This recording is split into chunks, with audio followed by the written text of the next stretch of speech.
Alright, I finally did a Rivian road trip, and here's how it went. The Rivian I have gets about 274 miles of range because of the wheels that I have, so I charged it up to 100% at my house, and then we headed up from Los Angeles area to Northern California. Our first stop was in Harris Ranch, next to a ton of superchargers, and we charged at Electrify America. The top speed we saw there was about 80 kilowatts, which is definitely unfortunate because this was a station that should get up to 150 kilowatts. So we charged there for about 45 minutes, then we headed to Stockton at a Walmart, and there was Electrify America there up to 350 kilowatts.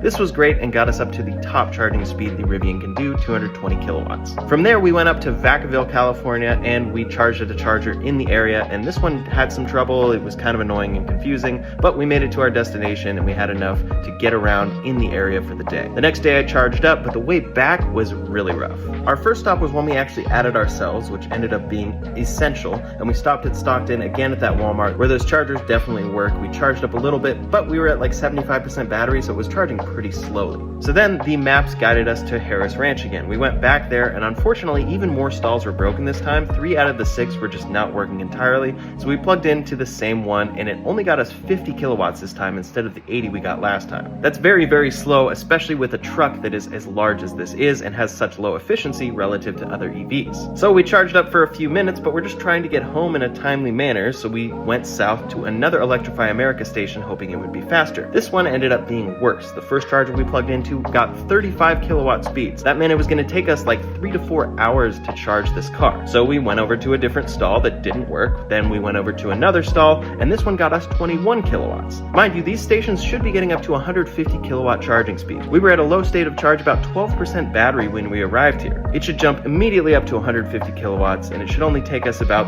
30-45 minutes to get as much charge as we need. So at the 21 kilowatt station, it told us it was going to take 4 to 5 hours, and then eventually it just slowed down to 6 kilowatts, which is slower than my home charger. It said it was going to take over a day. Absolutely ridiculous, completely unreliable. I am not a fan of Electrify America whatsoever. I'm going to try my best to avoid them at all costs, but it's pretty much the only third-party charging network out there. But we managed to charge up just a little bit there, drove south one more time to one last Electrify America station, arrived there with 5% battery, so if this station failed us, it would have been a total nightmare, and luckily that one got us 150 kilowatt charging speeds. That stop is how it should be all the time with all chargers, and that's how it is with Tesla superchargers. We plugged in, and we were only there for about 30 minutes. All of that extra couple hours was just the fault of Electrify America. Unfortunately, it was a really bad experience. It was really stressful, it was not fun, it added a ton of time to our trip, and it's just the opposite of what you get with a Tesla supercharger. Sure, with a Tesla supercharger, you're adding a little bit of time compared to filling up with gas on a road trip. But with this Rivian road trip at Electrify America, I added hours to my trip. It was completely unacceptable, and this is a big problem that needs solving.